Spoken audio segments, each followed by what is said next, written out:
I want to welcome everyone here to the Hall of Waters this afternoon. And I want to start with a few introductions first. We have with us today a former mayor, Ambrose Buckman, and he was a member and is still a member of the Hall of Waters Committee. We also have a council member and former mayor back here, Brad Eels. And our Mayor Pro Tem, Sonia Morgan, is here. And we have Josh Hurlbert from Representative Sam Graves' office here with us today.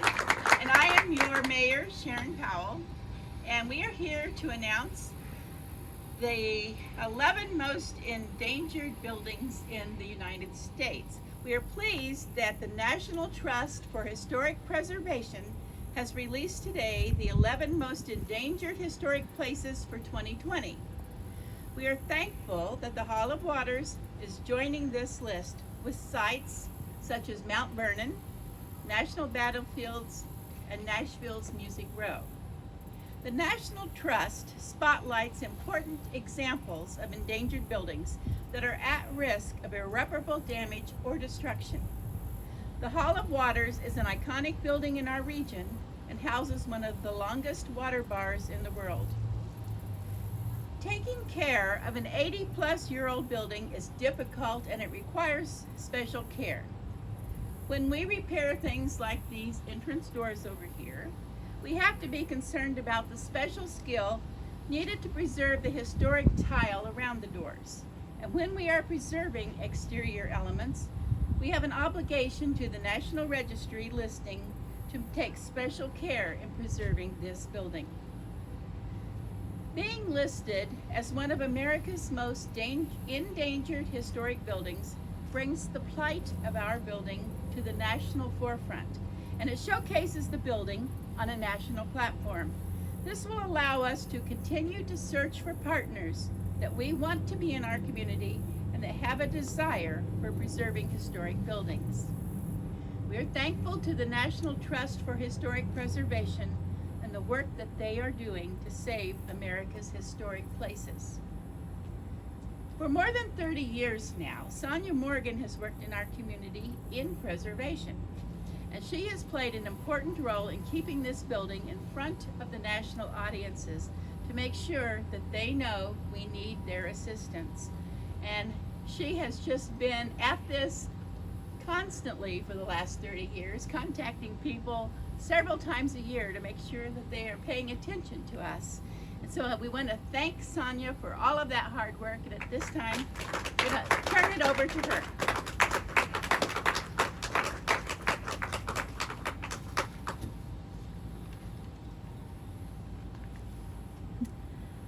I'm personally grateful for the attention given to the Hall of Waters by designation on the 11 most endangered properties list. And while I appreciate the kind words of Mayor Powell about my work to restore and preserve this beautiful one-of-a-kind building, many people have given their support to find solutions for its rehabilitation. In 2014, then Mayor Ambrose Buckman formed the Hall of Waters Committee to work with Strata Architecture to produce an assessment and feasibility study. Local residents and businesses participated in the study, along with the Historic Preservation Commission. This study provides a scope of work and priorities for repairs to the Hall of Waters that guide its restoration. Because of the price associated with making needed repairs, we're at a point where we cannot tackle this effort without outside help. In 2015, we began conversations with Jennifer Sandy, Senior Field Officer of the National Trust of Historic Preservation Chicago Field Office. She came to the Hall of Waters for a site visit in October and has remained in contact with us, providing advice and encouragement. She and her staff helped make this designation a reality. Another friend of the Hall is Catherine Jones. Ms. Jones is an outreach coordinator for the Missouri Department of Natural Resources Brownfield's Voluntary Cleanup Program. Last year, she organized members of the Brownfield and Superfund counterparts from Iowa, Nebraska, and Kansas along with EPA partners to show off a brownfield site with a tour of the Hall of Waters, followed by a brainstorming session after the tour. The session was led by City Manager Molly McGovern, and she followed up with a suggestion to reach out to Kansas State University's Technical Assistance to Brownfields program. Maggie Egberts of TAB coordinated a site visit from Sustainable Strategies, a firm out of Washington, D.C. that focuses on identifying funding sources and how to strategically apply for and use those funds. At the same time, we received a call from our preservation friend Bill Hart of the Missouri Alliance for Historic Preservation, saying that the Hall of Waters would be included on Missouri's Places in Peril list. We were also invited to participate in the Citizens Institute on Rural Design's first peer learning cohort for a series of workshops and site visits focused on harnessing the power of design, arts, and culture to address community challenges and support economic development. CERT is a National Endowment for the Arts Leadership Initiative. Our project was redevelopment of the Hall of Waters, and Excelsior Springs was one of 23 communities selected nationwide for the new program.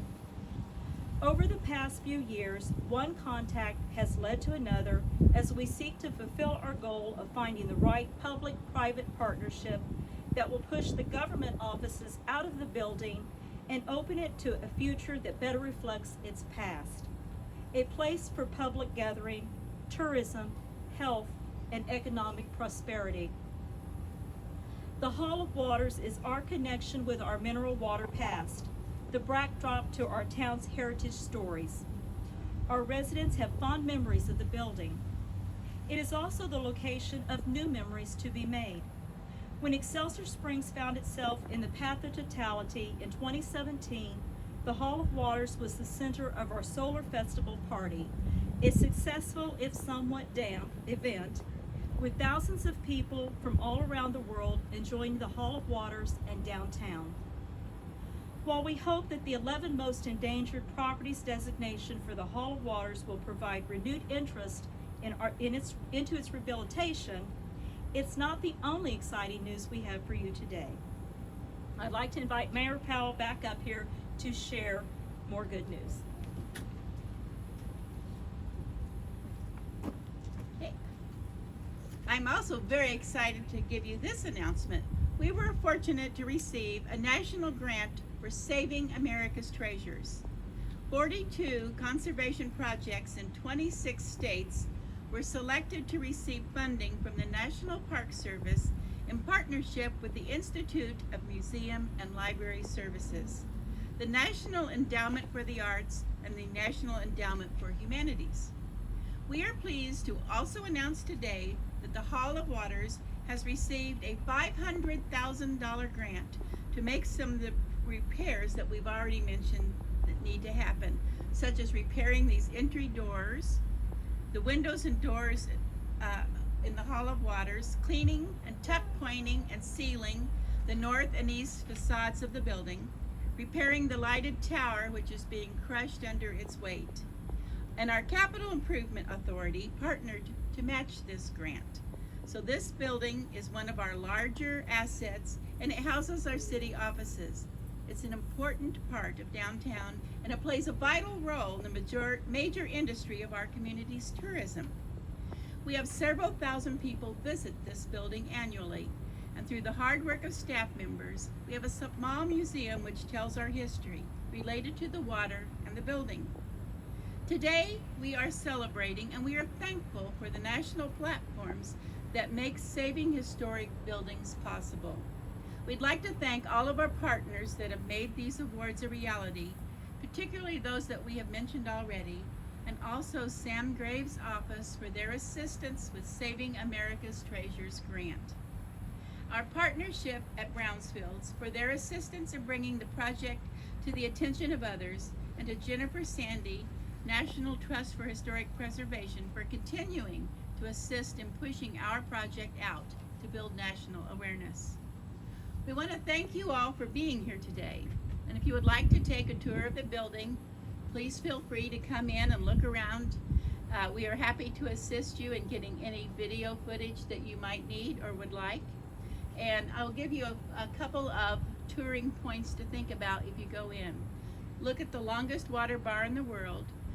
History and repairs to be made to this room are the doors and windows and flooring. We have some flooring issues at the end of it, and it rains in through our doors and windows. So that's a great thing that's going to be fixed. Our tower, which you can view from the second floor. If you go out of the council chambers onto the roof, you can view a better vision of the tower.